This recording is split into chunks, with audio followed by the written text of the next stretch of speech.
For thousands of years, initiates, philosophers, and mystics taught that wealth is not merely something you earn, it is something you become. They observed a mystery that puzzled ordinary minds. Two people could possess the same amount of money, yet one lived in effortless abundance, while the other remained trapped in perpetual lack. Outwardly, their circumstances appeared identical. Inwardly, they existed in completely different realities. The difference was invisible. The sages also warned that money is only one form of wealth. The greatest fortune belongs to the person whose mind is disciplined, whose heart is generous, whose character is trustworthy, and whose life continually transforms abundance into service. Such a person becomes a magnet for prosperity because they embody the very qualities through which abundance flows. This is why true wealth has always been considered an inner achievement before it becomes an outer possession. This book explores one of the most profound of these timeless principles, the energy law of money. It is not about chasing wealth through shortcuts or empty affirmations. It is about understanding the invisible forces that govern attraction, circulation, value, gratitude, and exchange. It is about dissolving the hidden patterns of scarcity that quietly shape your financial reality and replacing them with principles that have endured for centuries. Once you understand that money is energy, everything changes. You stop pursuing wealth from fear and begin creating it from purpose. You stop seeing money as something outside yourself and recognize it as a reflection of the energy you consistently embody. Every thought, every choice, every act of integrity, generosity, and value becomes part of a greater current that determines what flows back into your life. Learn this energy law, and you will never look at money the same way again. Chapter 1. The Poverty of Endless Desire. Among the countless paradoxes preserved by the ancient masters, perhaps none is more unsettling than this. The person who always wants more may already be the poorest person alive. This teaching appears in different forms across civilizations separated by thousands of miles and hundreds of years. Seneca observed that no wealth satisfies an unlimited appetite. Taoist sages taught that contentment is the greatest treasure. The hidden sayings associated with the Gospel of Thomas speak symbolically of discovering the kingdom already within, rather than endlessly searching outside oneself. Though their languages differed, their warning remained remarkably consistent. Endless desire quietly imprisons the soul. At first glance, this seems to contradict ordinary ambition. Modern society often praises constant striving. We are taught that happiness lies one promotion away, one investment away, one purchase away, one achievement away. The horizon continually moves farther into the distance. Success arrives briefly, only to be replaced by another goal. The race never ends.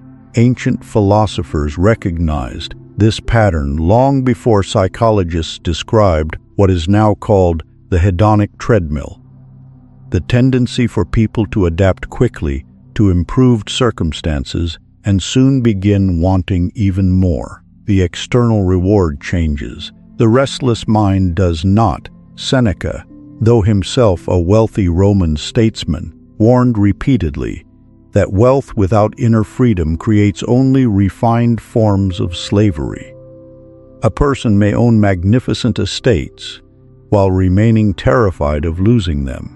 Another may possess modest means, yet sleep peacefully because contentment has already settled within his heart. Who, then, is truly rich? The Tao Te Ching offers a beautifully simple answer. He who knows that enough is enough will always have enough.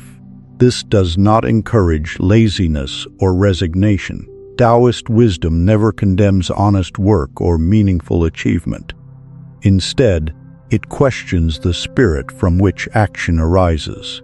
One person works from joyful purpose, another works from endless deficiency.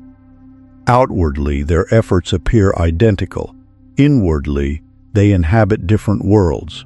The Gospel of Thomas expresses a similar mystery through symbolic language, suggesting that people often search across distant lands for what already exists within them. The kingdom is not postponed until some future acquisition. It begins as an awakening to an inner abundance untouched by changing circumstances. This teaching transforms our understanding of prosperity. Money remains valuable. Comfort remains worthwhile. Security remains important. Yet none of these can permanently satisfy a mind convinced that happiness always lives elsewhere. Psychologically, endless desire fragments attention. Instead of appreciating present opportunities, the mind continually compares itself with imagined futures or other people's success. Gratitude quietly disappears. Relationships become transactional. Work becomes merely a ladder toward another destination. Even leisure loses its sweetness because satisfaction is constantly postponed. The soul forgets how to rest. Imagine a traveler crossing an endless desert in search of a legendary city of gold. Along the journey, he passes fertile gardens, clear springs, welcoming villages, and loyal companions, yet refuses every blessing because his imagination remains fixed upon a distant treasure. Years later, he discovers the city, only to realize that the peace he sought cannot be purchased. The desert had never been outside him. It had lived within his expectations. Ancient wisdom therefore distinguishes between aspiration and attachment. Aspiration inspires growth while remaining flexible. Attachment insists that life cannot be complete until a specific outcome appears.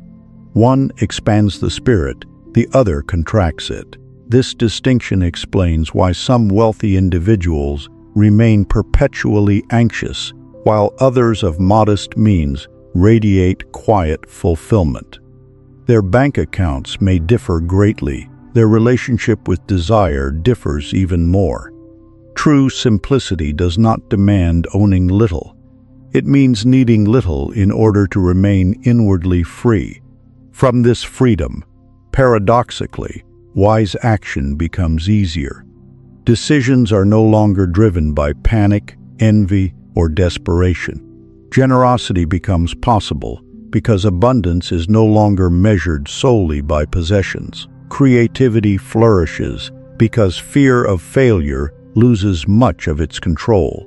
The individual becomes difficult to manipulate. No advertisement can easily seduce someone who already feels complete. No comparison can deeply wound someone whose worth no longer depends upon appearances. This is the hidden prosperity spoken of by the ancient masters, a prosperity preceding money itself, one from which ethical wealth naturally grows.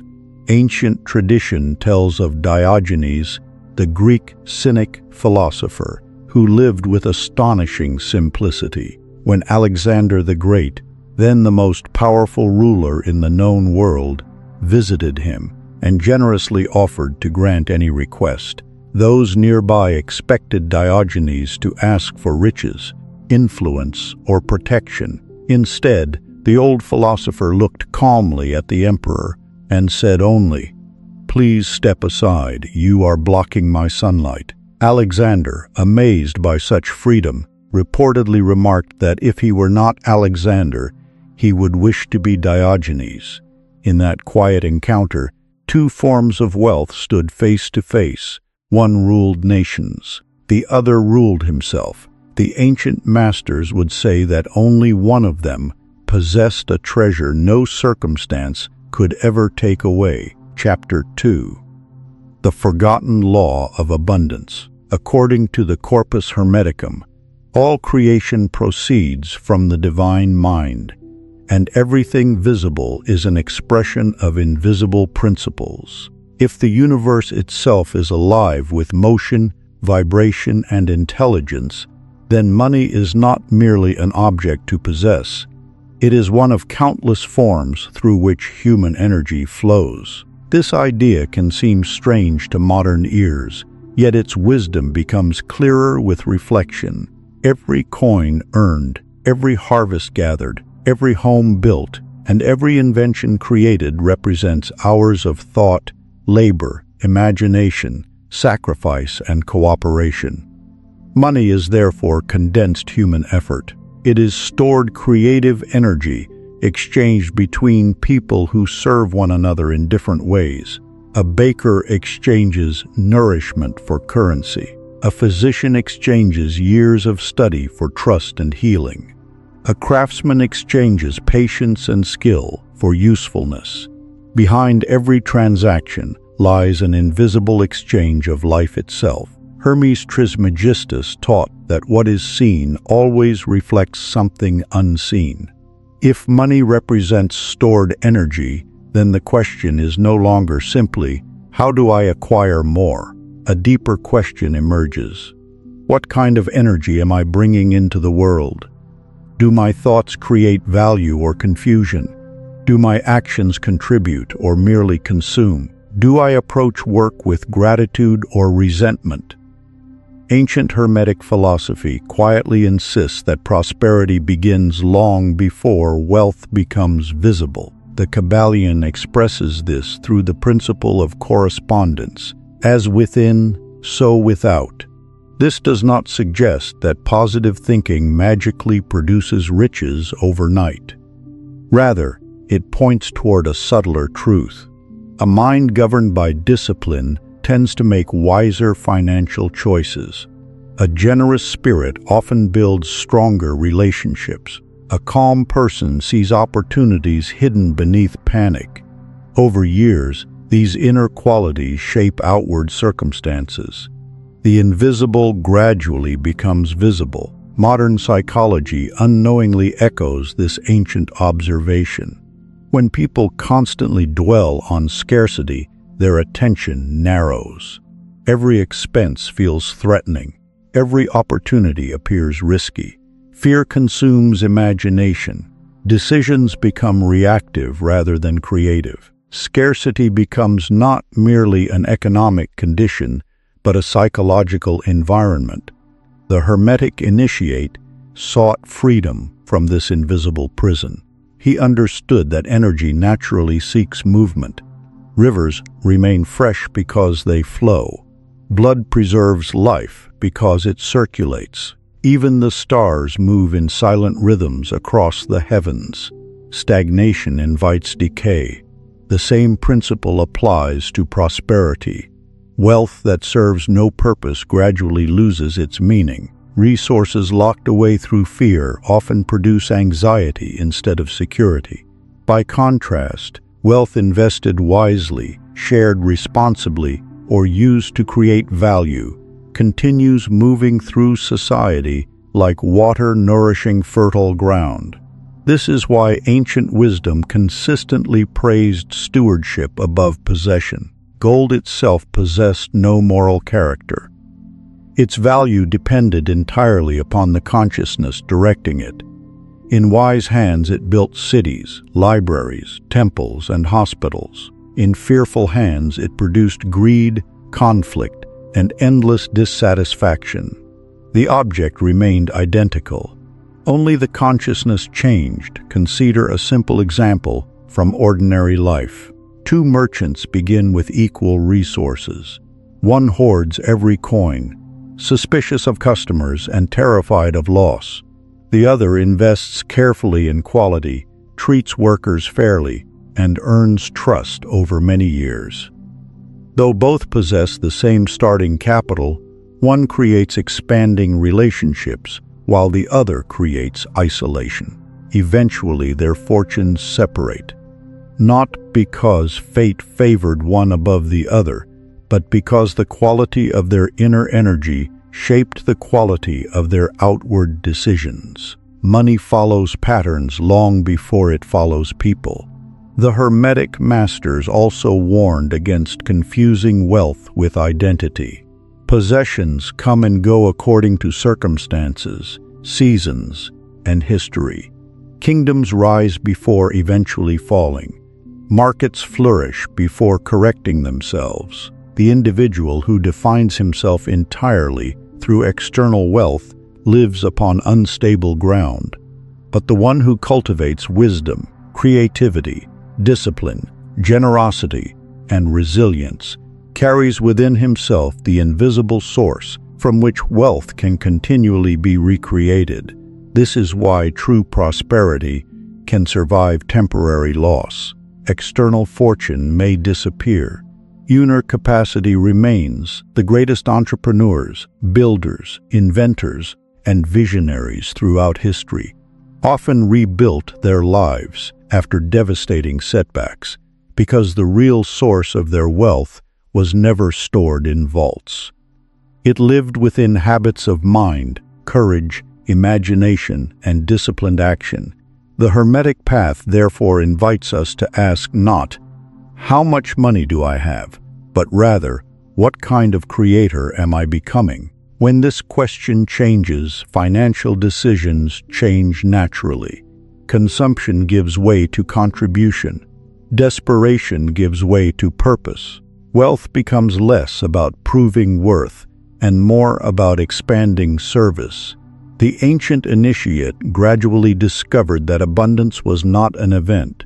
It was a way of being. Money then ceased to appear as an idol to worship or an enemy to fear.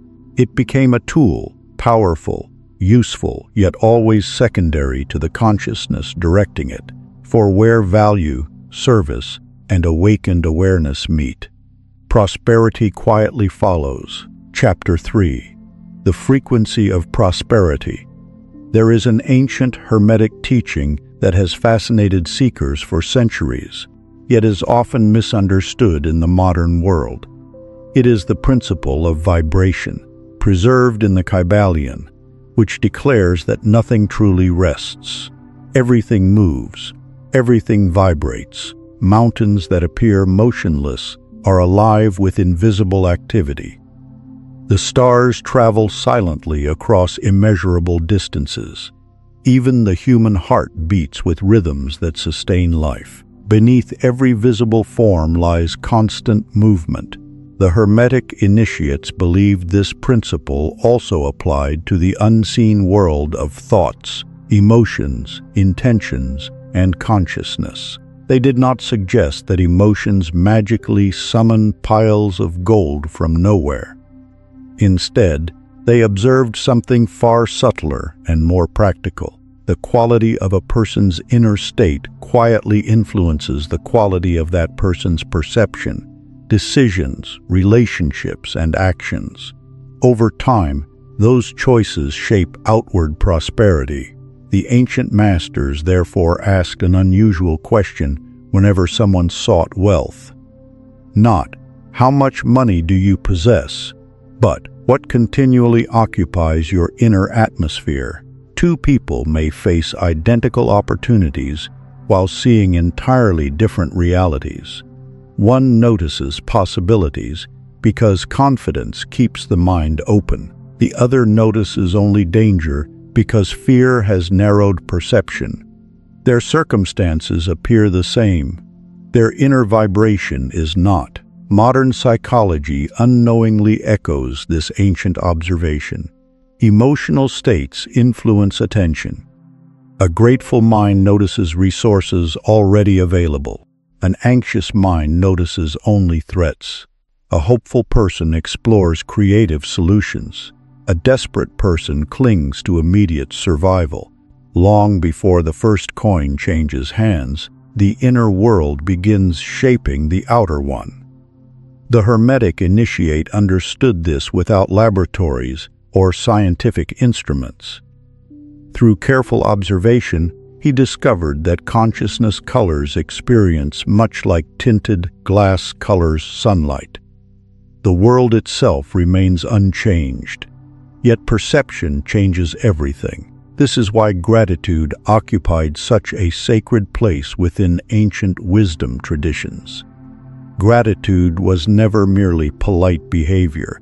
It was considered a discipline of perception. A grateful person does not deny hardship. He simply refuses to allow hardship to become the whole story. When gratitude becomes habitual, something remarkable happens. The mind begins recognizing opportunities previously ignored. Relationships deepen because appreciation replaces constant complaint. Creativity awakens because energy is no longer consumed by resentment. Financial decisions become less impulsive because desperation gradually loosens its grip. The vibration changes first, then the choices, then the results. Hermetic teachers called this process mental transmutation, the deliberate ability to transform one mental state into another. The true alchemist did not merely dream of turning lead into gold. His greater work was turning fear into courage, confusion into understanding, envy into inspiration, and scarcity into responsible abundance. This inner transformation became the foundation of every outward achievement. Imagine two farmers awaiting rain after months of drought. One spends every day complaining that nature has abandoned him. He neglects repairing his tools, refuses to prepare his fields, and slowly loses hope. The second farmer cannot command the clouds either, yet he sharpens his plow, strengthens his fences, studies the soil, and prepares diligently for the season he believes will eventually arrive. Neither controls the weather. Only one controls his response. When the rains finally come, both receive identical water. Only one is prepared to receive the harvest. Prosperity often works in much the same way. The universe does not always reward frantic desire. More often, it favors quiet preparedness. Confidence creates readiness. Gratitude creates clarity. Patience creates consistency. These qualities rarely produce dramatic overnight transformation, yet over months and years, they quietly reshape a person's financial life. The Hermetic masters would say that abundance is less like lightning and more like sunrise, gradual, consistent, faithful. This understanding also transforms our relationship with setbacks. Temporary losses need not lower our inner state unless we surrender our awareness to panic. A failed investment becomes a lesson rather than a permanent identity. A missed opportunity becomes instruction rather than proof of inadequacy. Emotional mastery protects future decisions from past disappointments. The initiate, therefore, guarded his mind more carefully than his possessions, for possessions could always return. A defeated spirit often stopped looking.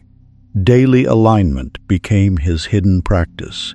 Each morning he cultivated gratitude before ambition. Each afternoon he observed his emotional state before making important choices. Each evening he reflected upon moments where fear had quietly directed his actions instead of wisdom. This was not superstition. It was disciplined self-government. Over time, the initiate discovered something astonishing. Prosperity no longer depended entirely upon favorable circumstances.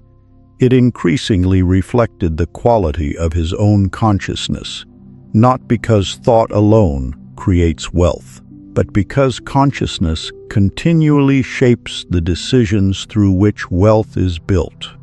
Money, after all, follows countless visible actions. Oxes follow invisible states of mind. That is the forgotten frequency the Hermetic masters sought to preserve. Chapter 4. Fear, the invisible tax. Among all the enemies of prosperity described by the ancient philosophers, none appeared more quietly. or more consistently, than fear. Seneca warned that people often suffer more in imagination than in reality. Marcus Aurelius reminded himself each morning that external events possess no power until the mind grants them authority. Both understood a truth that countless generations continue to rediscover. Fear charges interest long before any real loss occurs. Unlike ordinary taxes collected by governments, this invisible tax is paid internally. It steals confidence before opportunity arrives. It drains imagination before solutions appear. It consumes peace before hardship has even taken place. Many people never recognize its cost. Financial anxiety rarely begins with an empty wallet. It often begins with an unsettled mind. A person earning a comfortable income may still live in constant scarcity because every expense feels catastrophic. Another with far fewer possessions sleeps peacefully because wisdom has taught him the difference between caution and panic. The external numbers matter. The internal relationship matters even more. The Stoic philosophers never suggested ignoring financial responsibilities. Seneca himself managed considerable wealth, while emphasizing that possessions should remain servants rather than masters. The danger arose when fear of losing money became greater than the freedom money was supposed to provide. Ownership quietly became bondage. Marcus Aurelius observed this principle from the highest seat of power in Rome. As emperor, he possessed authority beyond the imagination of ordinary citizens. Yet in his private reflections, he repeatedly reminded himself that fortune changes, kingdoms disappear, and every human life eventually returns to silence. Clinging anxiously to temporary things, therefore creates endless inner instability. Security built solely upon possessions can never become permanent. The scarcity mindset grows from this illusion. It whispers that there will never be enough. Every success immediately gives birth to another fear.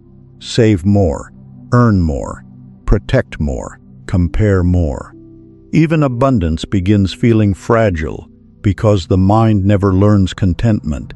Fear constantly moves the finish line. Psychologically, this mindset narrows perception. The anxious investor sees only potential disaster. The fearful entrepreneur abandons promising ideas before they mature. The worried employee never develops new skills because uncertainty feels too dangerous. In each case, fear quietly taxes future possibility. It collects payment in advance. This invisible tax often exceeds any financial loss itself. Ancient wisdom therefore encouraged emotional resilience before financial strategy. A calm mind observes carefully. It distinguishes genuine danger from imagined catastrophe. It delays reaction until understanding becomes clearer. Such restraint appears passive to impatient observers. In reality, it is one of the highest forms of strength. Imagine standing beside a clear mountain lake. Throw a stone into its waters, and the reflection immediately shatters into ripples. Wait patiently, and the surface naturally becomes still once more. Only then can the mountains be seen clearly again. The mind behaves similarly. Fear disturbs perception. Calm restores it. This explains why wise decisions rarely emerge from panic. The individual consumed by anxiety seeks immediate relief rather than lasting solutions. He sells too quickly, spends impulsively, or refuses worthwhile opportunities because imagined danger appears larger than actual reality. The Hermetic and Stoic traditions converge beautifully here. Both insist that mastery begins within. External events remain uncertain. Internal discipline remains possible. When calm governs consciousness, action becomes deliberate. When panic governs consciousness, reaction becomes inevitable. One builds prosperity, the other slowly dismantles it. Cultivating resilience, therefore, becomes an economic discipline as much as a spiritual one. Daily reflection, gratitude, measured thinking, honest planning, and patient observation gradually weaken fear's influence. Financial wisdom grows not from denying uncertainty, but from refusing to let uncertainty dictate every decision. Eventually, the seeker notices something extraordinary. The world has not become less unpredictable. He has simply become less governable by fear. That is genuine freedom. Ancient tradition tells of King Croesus of Lydia, one of the wealthiest rulers of the ancient world. Confident that his immense treasure guaranteed security, he believed fortune itself belonged to him. When the philosopher Solon visited his court, Croesus proudly displayed his riches and asked who the happiest man alive might be, expecting his own name in reply. Instead, Solon answered quietly that no life should be judged fortunate until its end was known, for wealth can vanish as swiftly as it appears. Years later, Croesus lost his kingdom to Cyrus of Persia. As he stood defeated upon a funeral pyre prepared for his execution, he remembered Solon's words and cried out his name in sudden understanding. His treasure had protected his body for many years. It had never conquered his fear of losing it. The ancient philosophers preserved this story not to condemn wealth, but to teach a timeless lesson. The person who masters fear possesses a fortune no misfortune can easily steal. Chapter 5. Stewardship. The sacred responsibility of wealth. Among the oldest wisdom preserved in the Hebrew tradition is a simple yet revolutionary idea. Nothing we possess truly belongs to us forever. Land changes hands, kingdoms rise and fall. Gold passes through countless generations. Even the body itself is entrusted to us only for a season. The wise therefore viewed wealth not primarily as ownership, but as stewardship.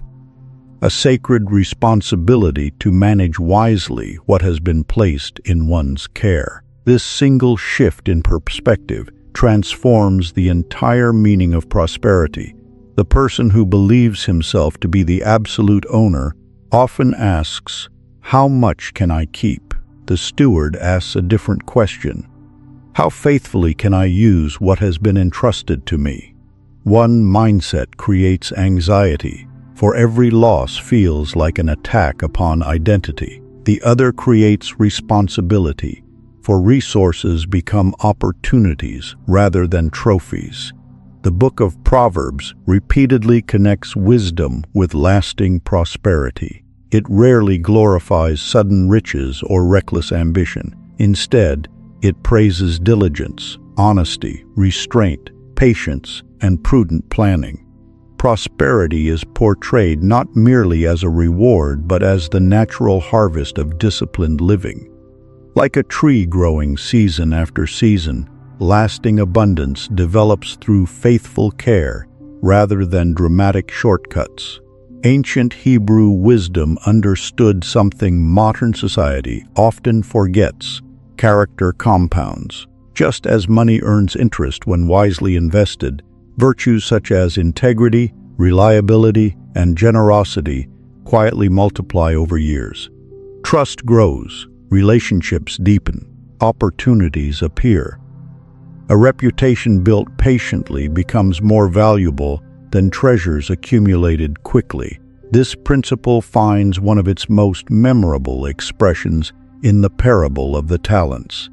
In the story, a master entrusts different amounts of wealth to his servants before departing on a journey. Upon returning, he discovers that those who manage their resources wisely have multiplied them. One servant, however, allows fear to govern him. Instead of using what he received, he buries it in the ground to avoid risk. His greatest failure was not poverty, it was paralysis. The lesson extends far beyond finances.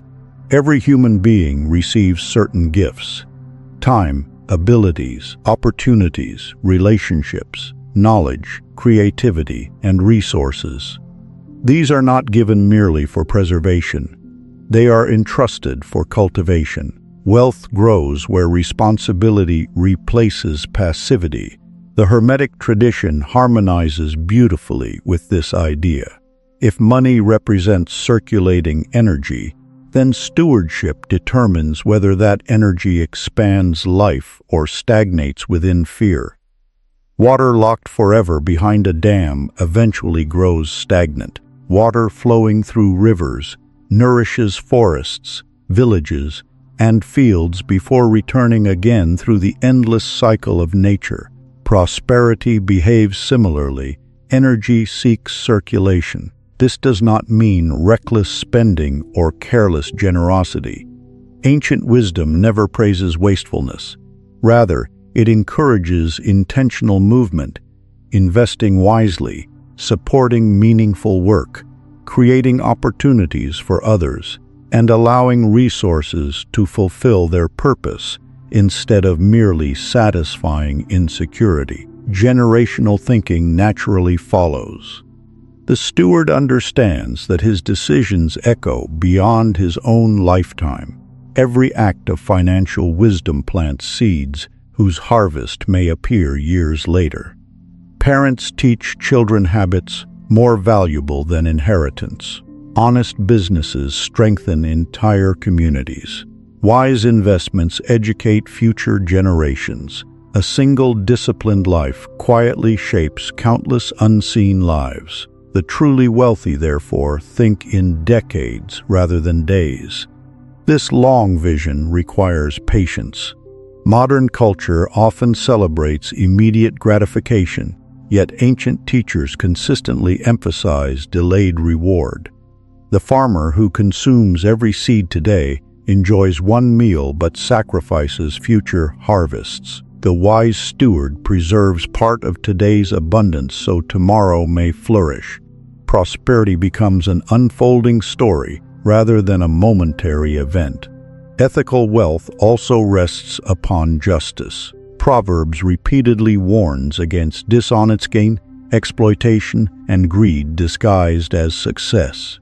Money acquired without integrity carries hidden costs: restless sleep, broken trust, fearful secrecy, and fractured communities. Such wealth appears prosperous while quietly impoverishing the soul. The steward understands that not every profitable opportunity deserves pursuit. Some profits diminish the person who earns them. Others enlarge both the individual and society together. This distinction reveals the deeper meaning of sacred responsibility. Wealth is not merely measured by accumulation, but by its ability to create goodness beyond oneself. A teacher who transforms lives, a physician who heals faithfully, an artisan whose work serves others with excellence. All become stewards of invisible treasures as surely as any merchant manages visible ones. The greatest investment is often made in people. Every kind word offered freely, every honest partnership established, every opportunity created for another person becomes a form of wealth whose value cannot easily be counted. The steward eventually discovers that abundance is not sustained by possession alone. It is sustained by faithful management. Money then becomes neither an idol nor an enemy. It becomes entrusted energy, and entrusted energy naturally grows when guided by wisdom. Chapter 6. Wealth without greed. There exists an ancient paradox that has puzzled philosophers for centuries. A person may possess immense wealth while remaining inwardly free. Another may own very little, yet spend every waking moment imprisoned by desire. The difference lies not in the amount possessed, but in the relationship formed with possession. Seneca understood this distinction perhaps better than anyone of his age.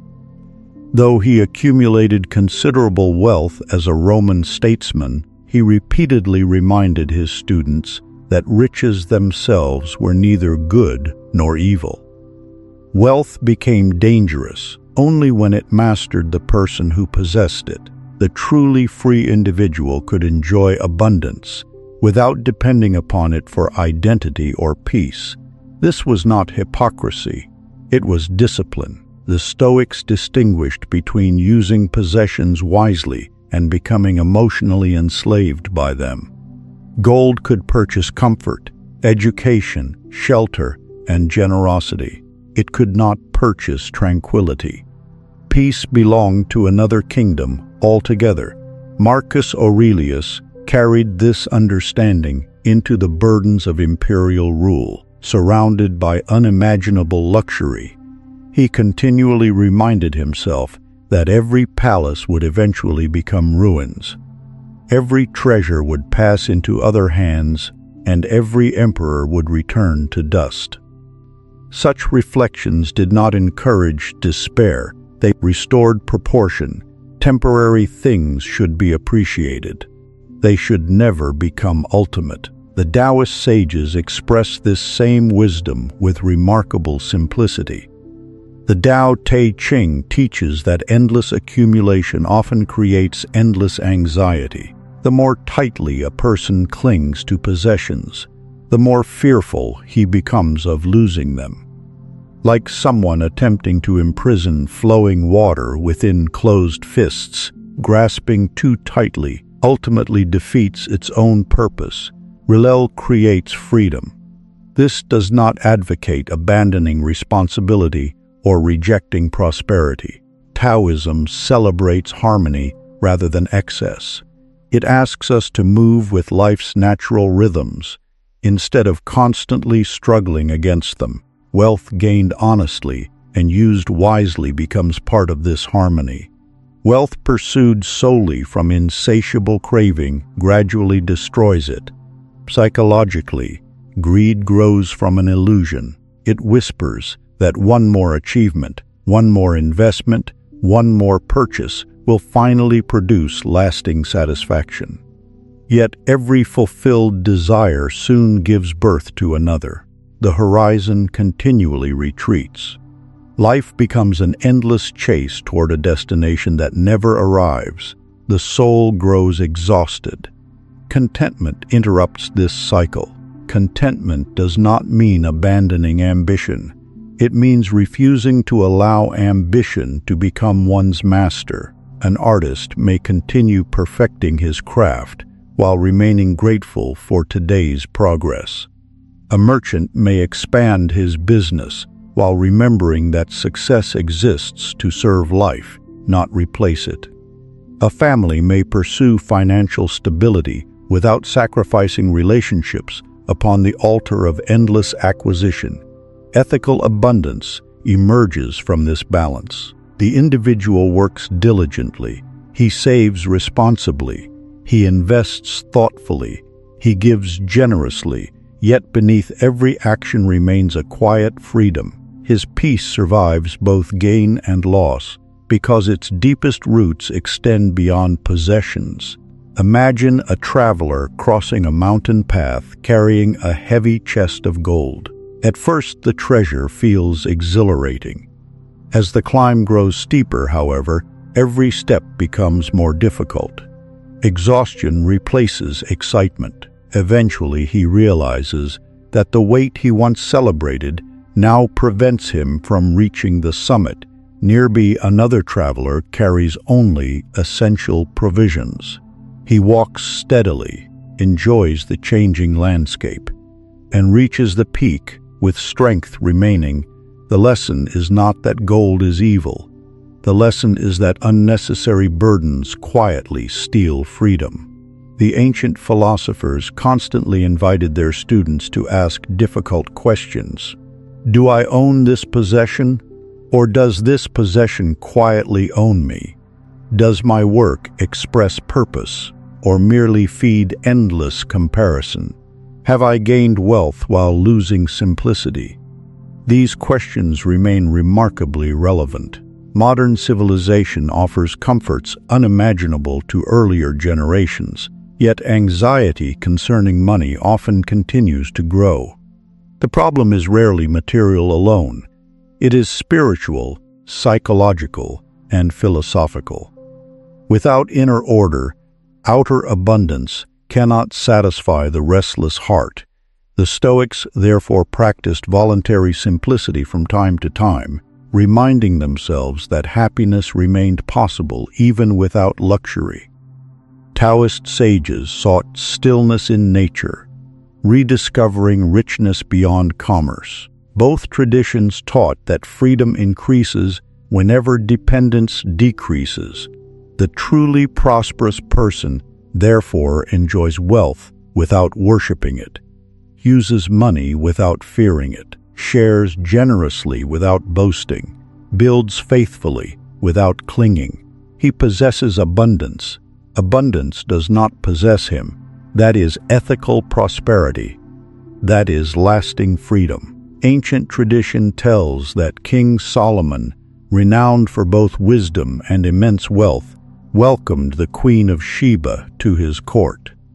She marveled at the splendor of his kingdom, the order of his household, and the prosperity surrounding his people. Yet the stories preserved about Solomon praise not merely his riches, but his discernment. His greatness rested less in what filled his treasuries than in the wisdom that governed them.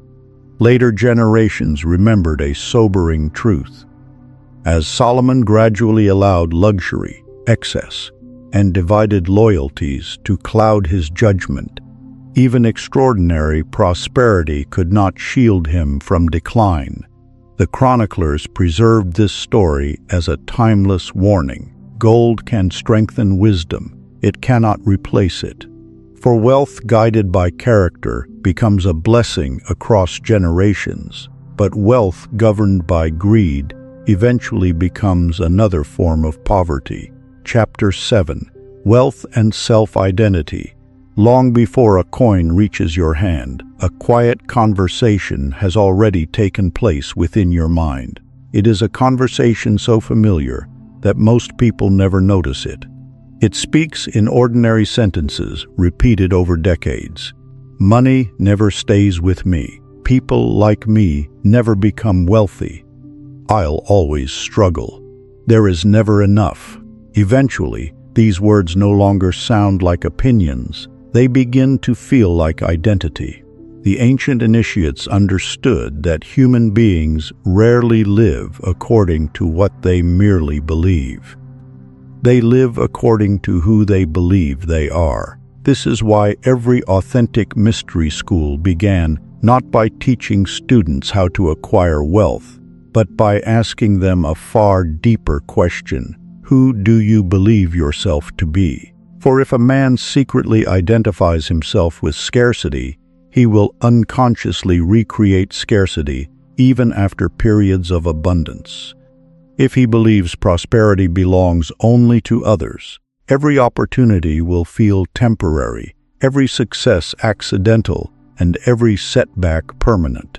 His hands may receive wealth, yet his identity quietly rejects it.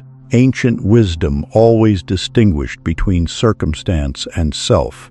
The beggar could possess the mind of a king. The king could possess the fears of a beggar. The difference lay within. Modern psychology has begun to describe what ancient philosophers observed thousands of years ago. Human beings naturally seek consistency between identity and behavior. When actions contradict deeply held self-beliefs, the mind quietly pulls life back toward the familiar. Someone who believes they are bad with money repeatedly makes choices that confirm the story. Someone convinced that success belongs only to others often abandons opportunities before they fully mature. The prophecy fulfills itself, not because fate demands it, because identity quietly directs behavior. Hermetic initiates approached this differently. Before they sought mastery over circumstances, they practiced mastery over self-perception. They understood that external prosperity, built upon an impoverished identity, remained unstable. The foundation had to change before the structure could endure. This was not blind optimism, nor was it empty affirmation. It was disciplined self-observation. The initiate watched his thoughts as carefully as a gardener watches seeds. Every sentence planted in consciousness eventually produced invisible roots. Speak constantly of limitation, and the mind begins searching for evidence that confirms limitation. Speak continually of responsibility, creativity, usefulness, and possibility, and attention gradually reorganizes itself toward those realities. Words become architecture. Imagine two merchants opening neighboring shops in the same marketplace. Both possess similar skills, equal resources, and identical opportunities. Yet each morning the first whispers to himself, "Business is dying. No one values my work anymore." The second quietly reminds himself, "Every day brings someone whose life I can genuinely serve." Months later, their circumstances appear strangely different. One notices only empty streets, the other notices conversations, partnerships, and possibilities. The marketplace did not change first. Their attention did. Identity shaped perception. Perception shaped action. Action shaped outcome. The Hermetic masters often taught that the visible world reflects invisible causes. One of the most powerful invisible causes is the story a person continually tells about himself. The mind listens even when no one else does. Therefore, if you desire a healthier relationship with wealth, begin by listening carefully to your inner language. Do you say, "I can never afford that"? Or do you ask, "How might I create the value that makes this possible"? The first statement closes the mind, the second invites creativity. Likewise, replace "money always leaves me" with "I am learning to manage resources wisely." Replace "I am unlucky" with "I am becoming more prepared." Replace "there is never enough" with "I will use what I have faithfully while creating greater value." These are not magical incantations. They are deliberate corrections of identity. The ancient initiates believed that every transformation begins in silence before it appears in action. They spent hours reflecting upon the qualities they wished to embody, not merely the possessions they hoped to acquire. They practiced becoming generous before becoming wealthy, disciplined before becoming influential, responsible before becoming powerful. Character came first, circumstances followed. This is why true prosperity feels remarkably different from greed. Greed desperately asks, "How can I get more?" Wisdom quietly asks, "Who must I become?" One pursues possessions, the other cultivates identity. Eventually, the possessions naturally reflect the person. Your relationship with money is therefore never merely financial. It is deeply personal. Every purchase, every investment, every act of generosity quietly expresses the identity from which it emerged. Change that identity, and over time, the pattern of your financial life begins changing with it. The ancient masters understood a profound truth. You cannot permanently outperform the story you continually believe about yourself. Rewrite the story. The life gradually follows. Chapter 8. The Divine Mind and Prosperity. The Corpus Hermeticum begins with one of the most profound visions in ancient philosophy. In the dialogue known as Poimandres, the seeker is shown that behind the visible universe exists an infinite divine mind, the living intelligence from which all creation unfolds. The stars, rivers, forests, and human soul are not isolated accidents but expressions of a deeper order woven into existence itself. To the Hermetic sages, this revelation transformed the meaning of prosperity. If creation itself is abundant, then humanity was never designed merely to consume what already exists. Human beings were created to participate in creation. This is the forgotten foundation of sacred wealth. Modern society often measures prosperity by accumulation alone, how much one owns, earns, or controls. Hermetic wisdom asks a far more demanding question: what are you creating? The orchard feeds generations because someone planted trees whose fruit they would never personally eat. The architect designs buildings that outlive his lifetime. The teacher shapes minds whose influence continues long after the lesson ends. The artisan transforms ordinary material into lasting beauty. In every case, prosperity emerges through contribution. Creation precedes reward. The divine mind continually expresses itself through growth. Seeds become forests. Rivers carve valleys. Stars give birth to new stars. Life naturally multiplies wherever intelligence and harmony cooperate. Humanity reflects this same creative principle whenever it builds, heals, teaches, invents, cultivates, or serves. To create is to participate in the sacred rhythm of existence. This understanding changes our relationship with work itself. Employment becomes more than earning wages. Business becomes more than generating profit. Craftsmanship becomes more than producing goods. Each becomes an opportunity to bring hidden potential into visible form. The Hermetic initiate therefore asked each morning, not merely, how can I earn today, but how can I increase life wherever I go? This question quietly transforms everything. Profit becomes the consequence of value rather than its purpose. Money becomes evidence that something useful has been exchanged. Wealth becomes gratitude flowing through service. Such thinking removes the desperation that often surrounds financial ambition. The individual no longer chases money as though it were fleeing from him.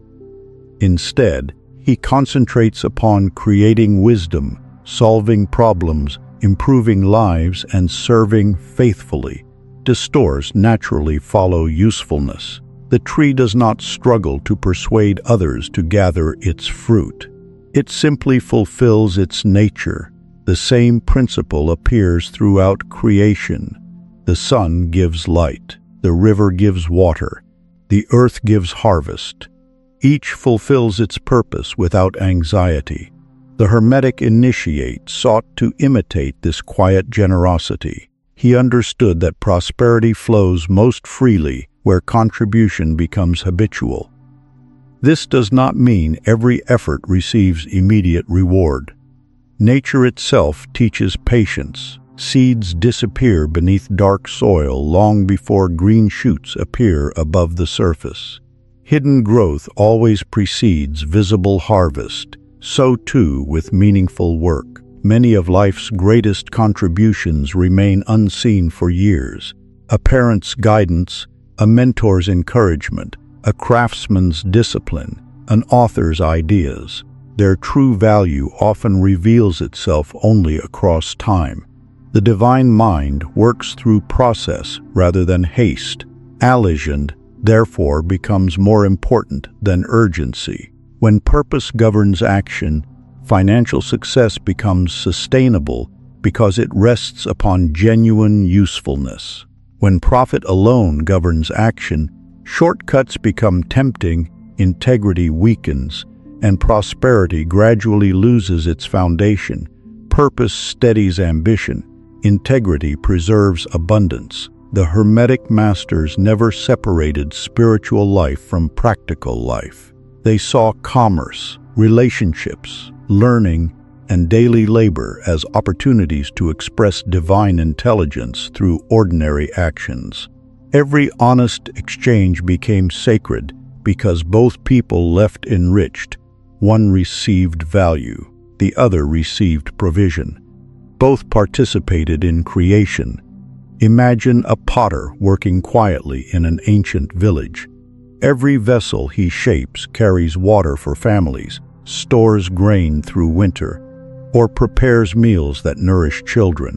He does not merely sell clay. He strengthens life. His prosperity grows because usefulness grows with it. This remains true today. The physician heals, the engineer builds, the farmer nourishes, the teacher awakens, the entrepreneur solves problems, the artist inspires. Each becomes prosperous not simply by taking from the world, but by adding something the world genuinely needs. That is the deeper Hermetic vision. Prosperity is not the reward for consumption. It is the fruit of creation aligned with wisdom. Ancient Egyptian tradition tells of Imhotep, the brilliant architect, physician, and sage who served Pharaoh Djoser. Though remembered for designing the first great step pyramid, later generations honored him not merely for monumental achievements, but for the breadth of his service. He healed the sick, advanced learning, organized construction, and devoted his gifts to strengthening the kingdom. Rather than glorifying himself alone, his influence endured for centuries because he created far more than monuments. He created value.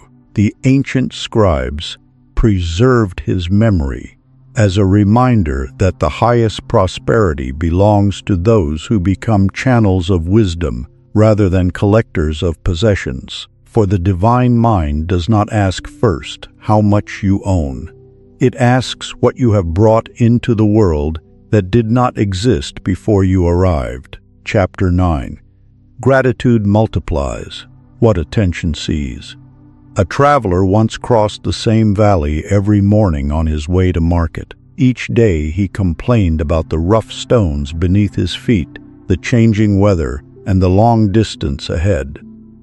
To him, the valley was nothing more than an obstacle between where he was and where he wished to be. Another traveler walked the identical path.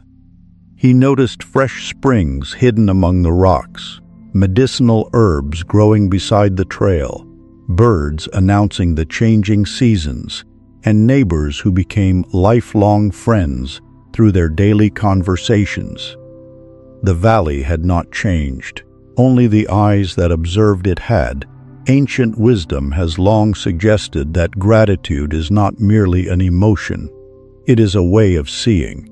Before it becomes a feeling, it becomes a form of perception. It trains the mind to recognize what has always been present but previously ignored. The Hermetic sages understood this deeply. They believed that consciousness determines experience, and therefore the quality of one's awareness quietly shapes the quality of one's life. Gratitude sharpens awareness. Complaint narrows it. Most people imagine gratitude as something reserved for extraordinary blessings, a successful harvest, recovered health, unexpected wealth, or answered prayers. Yet the ancient teachers practiced something far more subtle. They cultivated gratitude before visible abundance appeared. They gave thanks for breath before riches, for wisdom before influence, for opportunities before accomplishments. This discipline transformed the way they encountered reality. Marcus Aurelius, writing privately in his meditations, repeatedly reminded himself of the countless gifts already surrounding him. The teachers who shaped his character, the ability to reason, the privilege of another sunrise, and the opportunity to practice virtue even amid difficulty. His gratitude did not erase hardship. It prevented hardship from becoming the only thing he could see. Attention follows appreciation. When the mind becomes occupied solely with absence, it gradually loses sensitivity to presence. A person constantly repeating, "Nothing ever works for me," begins overlooking opportunities quietly appearing each day. Conversations are dismissed, ideas are ignored, small successes feel insignificant because attention has already been trained to seek evidence confirming disappointment. Psychologists today describe this tendency as selective attention. The brain filters enormous amounts of information, allowing conscious awareness to notice primarily what aligns with existing expectations. Ancient philosophers observed the same principle long before scientific terminology existed. We discover what we continually search for. The grateful individual therefore notices possibilities that remain invisible to the chronically dissatisfied. Imagine two artisans beginning identical workshops with equal tools and equal resources. One continually focuses upon missing equipment, difficult customers, and growing competition. The other appreciates every lesson learned, every satisfied client, every improvement made, and every challenge that strengthens his skill. Years later, their circumstances appear remarkably different, not because gratitude magically produced wealth, because gratitude preserved hope, sharpened perception, strengthened relationships, and encouraged wiser decisions. Opportunities often arrive disguised as ordinary moments. The grateful mind recognizes them. The anxious mind overlooks them. Hermetic philosophy teaches that the visible world reflects invisible states of consciousness. Gratitude becomes one of the most powerful forms of mental transmutation because it changes not external events, but the consciousness through which those events are interpreted. A setback becomes instruction. Delay becomes preparation. Failure becomes refinement rather than finality. Nothing externally changes immediately. Everything internally begins changing. From this new perspective, fresh actions naturally emerge. Gratitude, therefore, becomes practical rather than sentimental.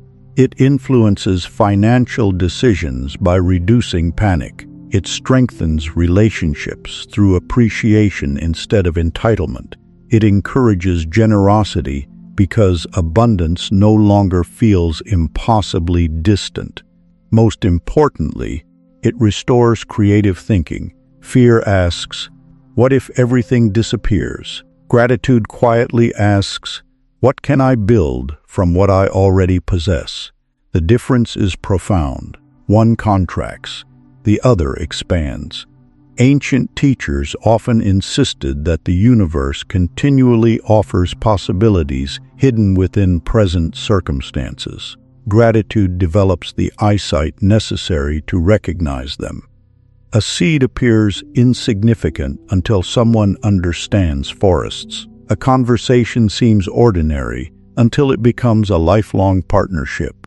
A small act of kindness unexpectedly opens doors years later. Life constantly hides treasures inside ordinary moments. Gratitude uncovers them. This is why many Hermetic practitioners began and ended each day with quiet reflection. Before seeking greater prosperity, they acknowledged existing blessings. Before requesting more opportunities, they honored the opportunities already entrusted to them. Such practices disciplined attention, and disciplined attention gradually reshaped experience. A simple daily exercise remains surprisingly powerful. Each evening, pause for a few quiet moments and identify 3 forms of abundance already present in your life. They need not be dramatic.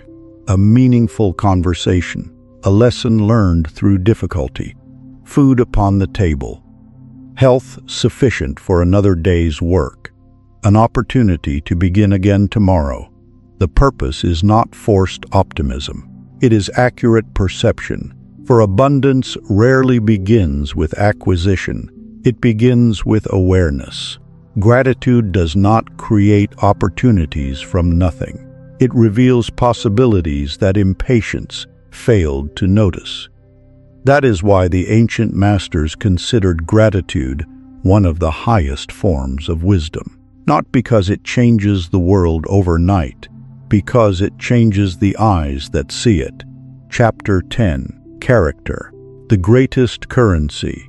Every civilization eventually discovers the same truth. Gold opens certain doors. Character opens those that gold never can. The ancient sages consistently taught that wealth may purchase comfort, influence, and possessions, but trust must always be earned. Reputation cannot be bought in a marketplace. Integrity cannot be inherited. Responsibility cannot be borrowed. These become the true currency upon which enduring prosperity is built. The Book of Proverbs expresses this beautifully by declaring that a good name is more desirable than great riches. At first glance, such words appear impractical in a world obsessed with financial success. Yet history repeatedly confirms their wisdom. Fortunes have vanished overnight. Empires have collapsed. Markets have failed. Character alone continues walking after everything else has disappeared. Ancient Egyptian wisdom, particularly the teachings of Ptahhotep, repeatedly advised young officials that honesty, humility, and fairness would secure influence far longer than cunning or ambition. A dishonest merchant might profit briefly, but eventually suspicion destroys the very relationships upon which commerce depends. An honorable merchant, however, becomes known throughout the community. People seek him not merely because of his goods, but because of his reliability. Trust compounds. Just as wise investments quietly multiply over time, faithful actions accumulate into an invisible treasury called reputation. Every promise kept becomes another deposit. Every honest decision strengthens credibility. Every act of responsibility quietly expands influence. This process unfolds slowly, yet it rarely fails. Marcus Aurelius reminded himself that external praise remained beyond his control, but virtuous conduct never was. His concern lay not with appearing honorable, but with becoming honorable. He understood that reputation follows character, much as a shadow follows the body. Those who chase appearances often lose substance. Those who cultivate substance eventually shape appearances. Modern society frequently confuses visibility with credibility. Public recognition is mistaken for genuine respect. Wealth is mistaken for wisdom. Influence is mistaken for integrity. Ancient philosophy gently corrects this illusion. Character remains invisible until tested. It reveals itself during hardship rather than comfort. When profits decline, does honesty remain? When power increases, does humility survive? When success arrives, does generosity expand or disappear? These questions measure wealth of another kind. Psychologically, character creates extraordinary freedom. The individual no longer wastes energy maintaining false images or protecting fragile identities. Decisions become simpler because principles already guide them. Integrity removes endless internal conflict.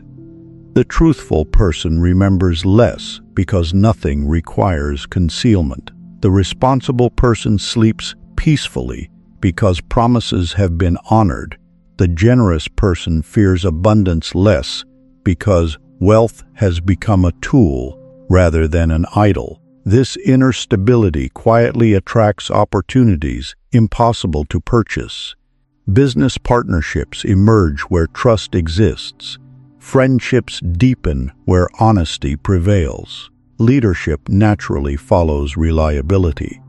People willingly entrust greater responsibility to those who consistently prove worthy of smaller responsibilities. Character therefore becomes economic capital as well as moral capital. Imagine two builders seeking work within the same city. One advertises loudly yet frequently abandons projects unfinished. The other speaks little but completes every task with care. Years later, the first continues searching desperately for customers. The second rarely needs advertising. His reputation travels ahead of him. Character becomes his introduction. Hermetic philosophy adds another beautiful dimension. If the outer world reflects the inner world, then integrity gradually harmonizes both. There is no hidden division between public image and private reality. The individual becomes internally unified. Thoughts, words, and actions begin speaking the same language. Such harmony generates quiet strength. Others instinctively trust what feels genuine. This explains why the greatest opportunities often arrive through relationships rather than advertisements. People naturally seek those whose character reduces uncertainty. Reliability creates confidence. Confidence creates cooperation. Cooperation creates prosperity. Money alone cannot produce this sequence. Character does. Therefore, before asking how to earn greater wealth, the ancient teachers encouraged another question. What kind of person can wealth safely trust? For prosperity placed into undisciplined hands often magnifies existing weaknesses. Prosperity entrusted to mature character becomes blessing rather than burden. The highest currency is therefore not stored in vaults. It is stored in the soul. Integrity outlives income. Responsibility outlasts reputation. Honor survives every market. These become treasures that neither inflation nor time can diminish.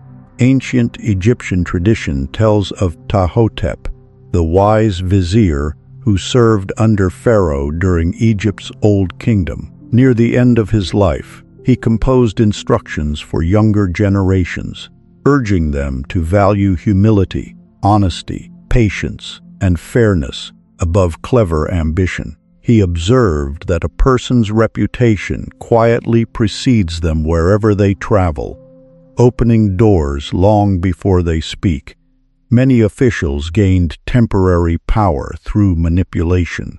Ptahhotep became immortal through wisdom.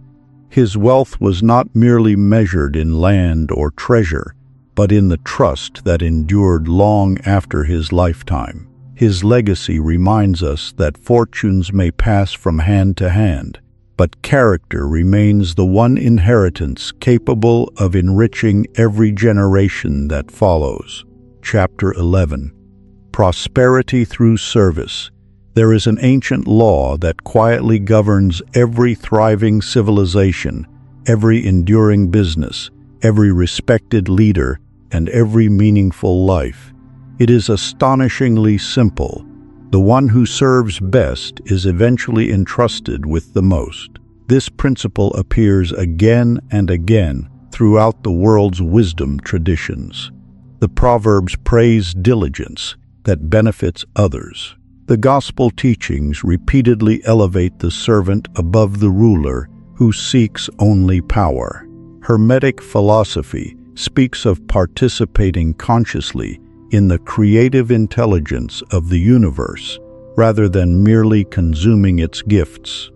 Although their languages differ, they all point toward one timeless truth. Prosperity follows contribution. Modern culture often portrays wealth as something conquered through competition alone. Ancient wisdom offers another image. Wealth resembles a river far more than a fortress. It naturally flows toward places where life is nourished, problems are solved, and genuine value is created.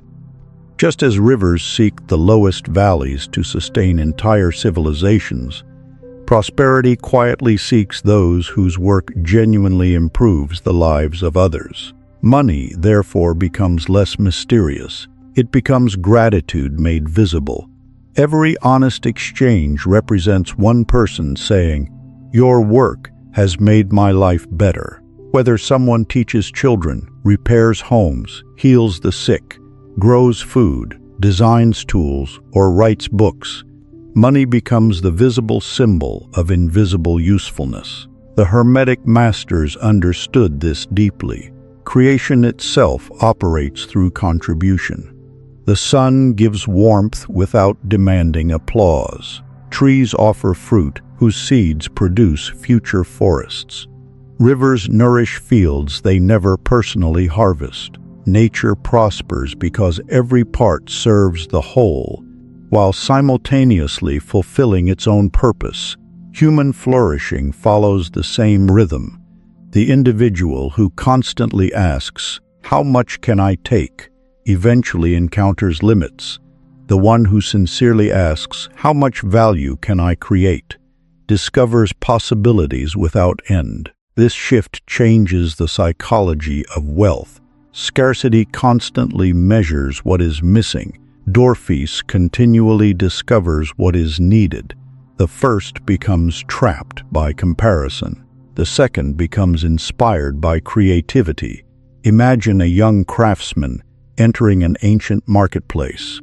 At first, his only concern is earning enough coins to survive. Every customer appears merely as a source of income. His attention remains fixed upon transactions. An elderly master quietly observes him before offering simple advice. "Forget the coins for a moment," he says. "Become the person everyone trusts to solve their problem." Years pass. The young craftsman follows this counsel. He studies tirelessly. He improves his skill. He refuses careless shortcuts.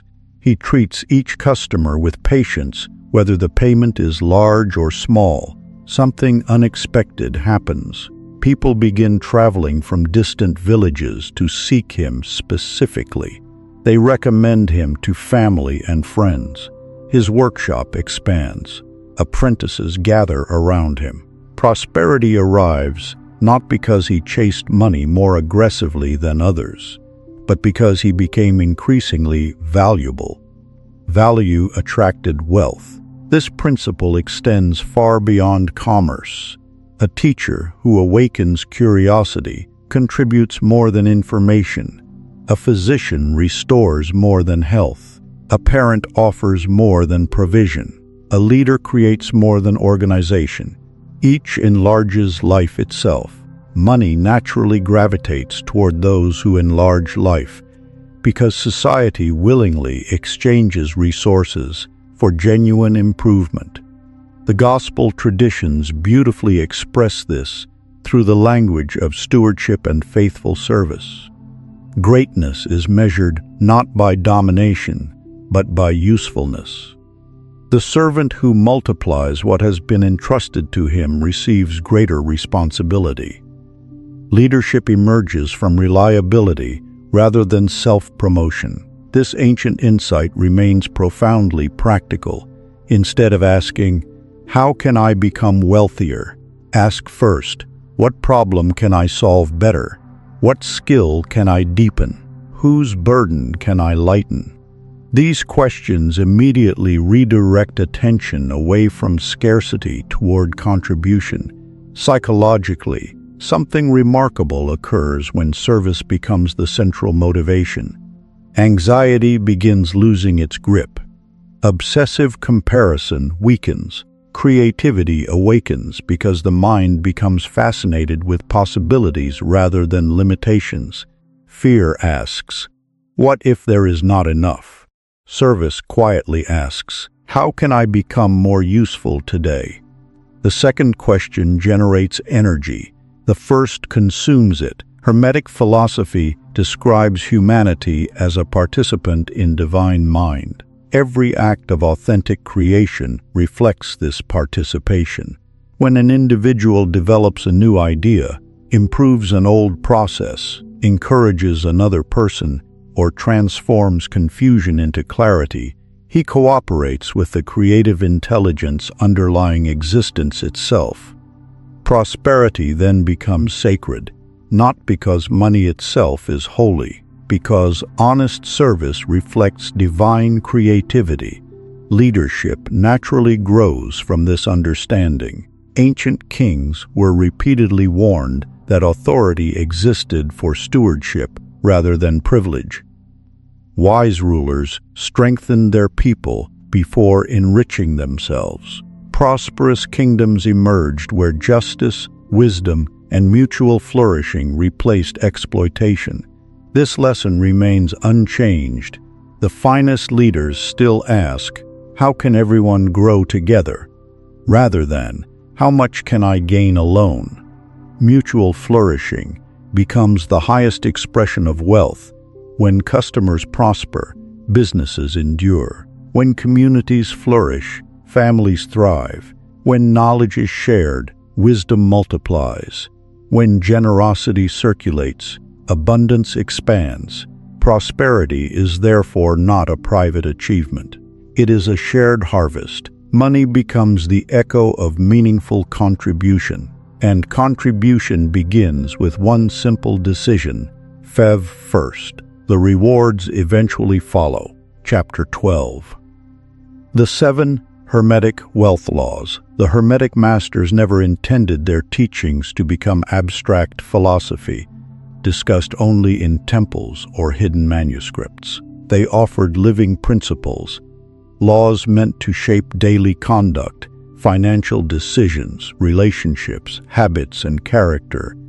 Knowledge alone changes very little. Applied wisdom changes everything. The 7 Hermetic principles become powerful only when they quietly govern ordinary life. The first principle, mentalism, reminds us that every financial journey begins in the mind before it appears in the marketplace. Thoughts become attitudes. Attitudes influence decisions. Decisions accumulate into habits. Habits eventually shape destiny. The disciplined individual therefore guards his thinking as carefully as a farmer guards fertile soil. Fear is replaced with responsibility. Scarcity gives way to creativity. Every morning begins by cultivating an ordered mind before pursuing ordered finances. The second principle, correspondence, teaches, as within, so without. Financial disorder often reflects inner disorder. Constant impulse, confusion, and inconsistency eventually appear in spending, investing, and planning. Likewise, calmness, patience, and clarity gradually express themselves through stable decisions. Organize the inner world, and the outer world slowly follows. The third principle. Vibration reminds us that emotional states influence practical judgment. Gratitude encourages thoughtful investment. Confidence supports courageous action. Desperation often creates costly mistakes. Emotional mastery therefore becomes financial wisdom. Before making important decisions, the initiate first seeks inner equilibrium rather than immediate action. The fourth principle, polarity, reveals that prosperity and adversity frequently contain hidden opportunities within one another. Every setback conceals instruction. Every success contains the possibility of complacency. The wise person learns to discover lessons hidden within apparent opposites. Failure becomes education. Difficulty becomes refinement. Loss becomes preparation for greater discernment. The fifth principle, rhythm, teaches patience. Markets rise and fall. Seasons change. Fortunes fluctuate. Human emotions move like tides. Instead of becoming intoxicated during success or crushed during hardship, the Hermetic initiate remains centered. He saves during abundance. He prepares during stability. He trusts that every season eventually gives way to another. Rhythm rewards patience, the sixth principle. Cause and effect restores responsibility. Prosperity rarely appears without causes. Disciplined saving, honest labor, continuous learning, wise investing, healthy relationships, and ethical conduct gradually produce visible effects. Likewise, neglect, impulsiveness, and dishonesty generate consequences that often seem mysterious until their hidden causes are understood. The initiate therefore asks each evening, "What causes did I create today?" Rather than merely wondering about tomorrow's outcomes. Finally comes the seventh principle. Gender, perhaps the most misunderstood of all. Hermetic philosophy speaks not of biological identity, but of complementary creative forces present throughout nature. One principle receives, reflects, and nurtures. The other initiates, acts, and generates. Prosperity requires both. Vision without action remains fantasy. Action without wisdom becomes exhaustion. The successful life harmonizes contemplation with execution, planning with courage, patience with initiative. Daily financial life, therefore, becomes an expression of these seven principles. Think clearly. Maintain inner order. Master emotional reactions.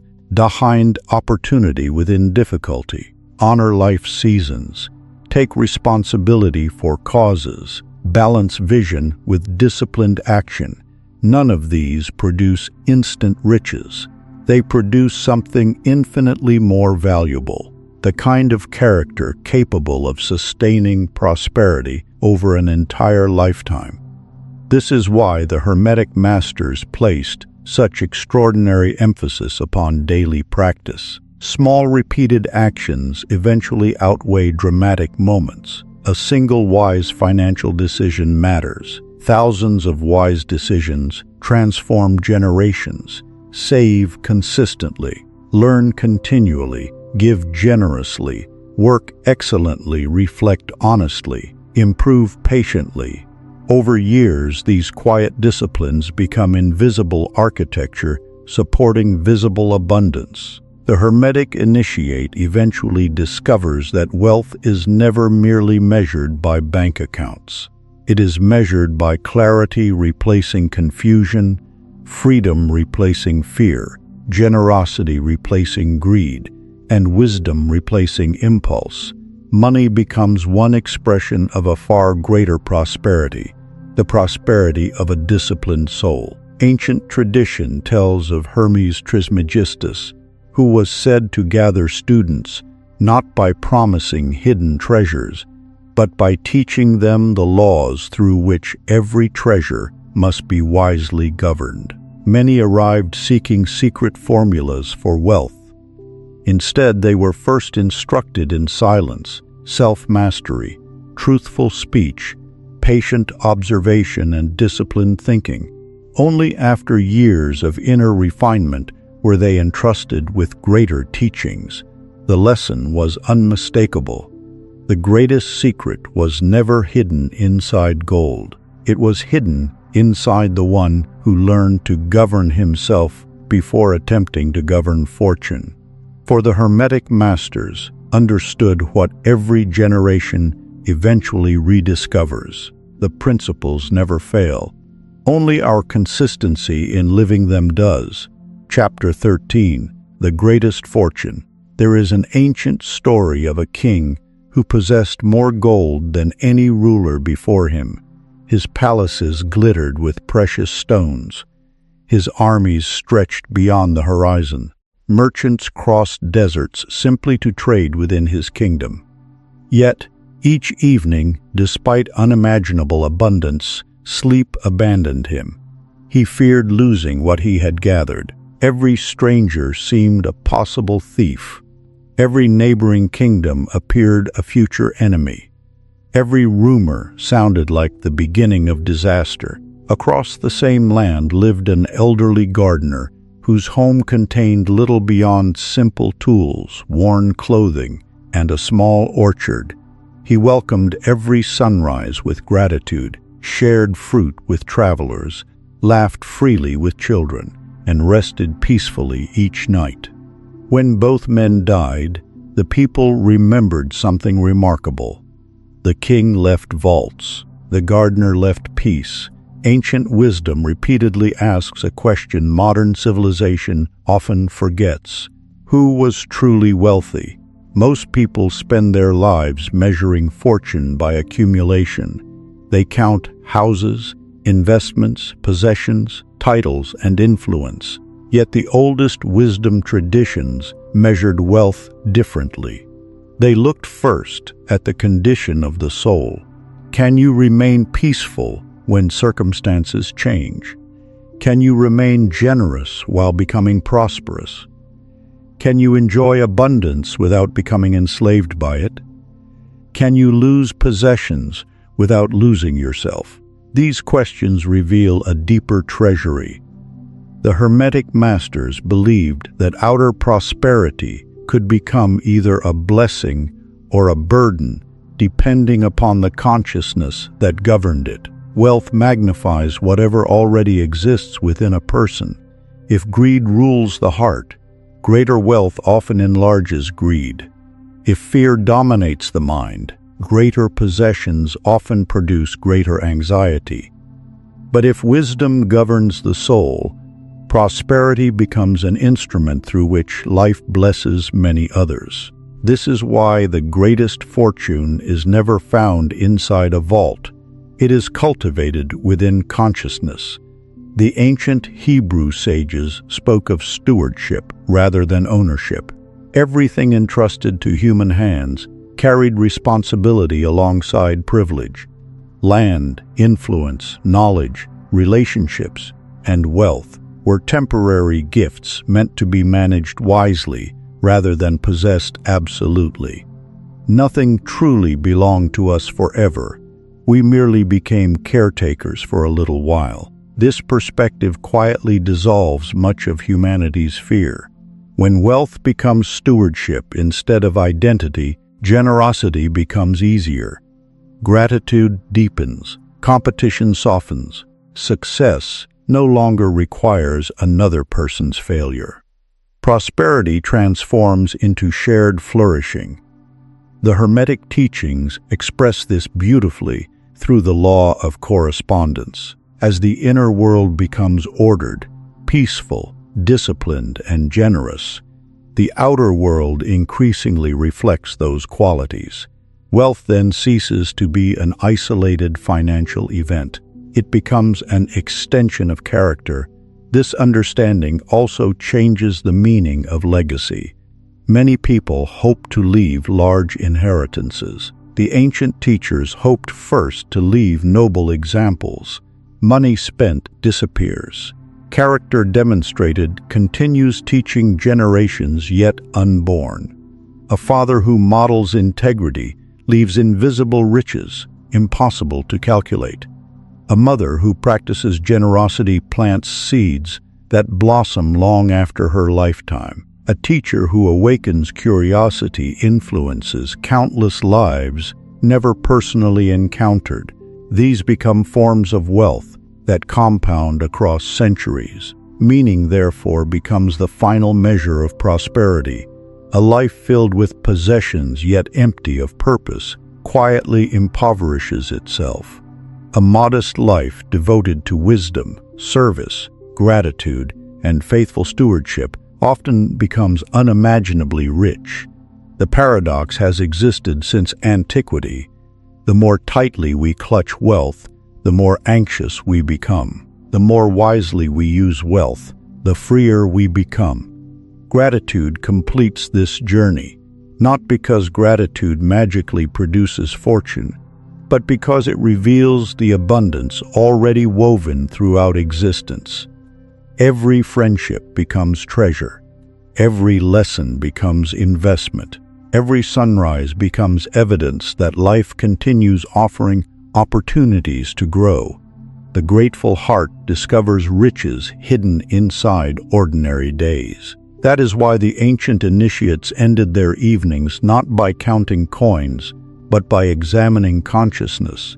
Did fear decrease today? Did wisdom increase? Did generosity grow? Did I become more useful? Did I leave someone better than I found them? If these questions could be answered honestly, they believed the day had been prosperous regardless of financial outcome. Such prosperity cannot be stolen. Markets cannot erase it. Time cannot diminish it. Death itself cannot fully silence its influence because it continues living within every life it has quietly transformed. Perhaps this is the greatest fortune of all, to leave the world slightly wiser than we found it, to possess enough without becoming possessed, to accumulate gratitude rather than anxiety, to discover that peace remains the highest form of wealth. For when consciousness matures, prosperity ceases to be measured merely by what enters your hands. It begins to be measured by what quietly flows through them into the lives of others. Chapter 14. Conclusion. The hidden energy behind every fortune. We have traveled together through ancient temples, forgotten manuscripts, Hermetic teachings, Hebrew wisdom, Stoic discipline, Taoist simplicity, and timeless reflections upon prosperity. At first, these teachings appeared to concern money. In truth, they have always concerned consciousness. For money is only one expression of a deeper principle. It is energy placed into motion by human thought, human labor, human creativity, and human trust. It flows wherever value is created, relationships are honored, and responsibility is faithfully practiced. Like water, it stagnates when imprisoned by fear and nourishes life when allowed to circulate wisely. The Hermetic sages understood this long before economics became a formal science. They observed that every visible effect begins with invisible causes. Thought precedes action. Action becomes habit. Habit forms character. Character quietly shapes destiny. This is why wealth cannot be separated from consciousness. External abundance rarely remains where internal disorder dominates. Likewise, inner order gradually expresses itself through wiser decisions, healthier relationships, patient stewardship, disciplined habits, and meaningful contribution. Prosperity grows from the inside outward. The world often teaches the opposite. It promises that external acquisition will eventually produce internal peace. Yet countless lives demonstrate the reverse. Many possess extraordinary fortunes while remaining consumed by anxiety, comparison, loneliness, and dissatisfaction. Ancient wisdom gently reverses the equation. Decked inner order first. Let outer prosperity become its natural companion. This understanding frees us from endless striving. We no longer chase money as though it were the source of life itself. Instead, we cultivate the qualities from which enduring prosperity naturally emerges: gratitude, integrity, patience, courage, disciplined attention, generous service, and faithful stewardship. Money becomes a consequence rather than an obsession. And when it arrives, it serves rather than rules. Perhaps this is the greatest Hermetic secret. Prosperity is not primarily about attracting wealth.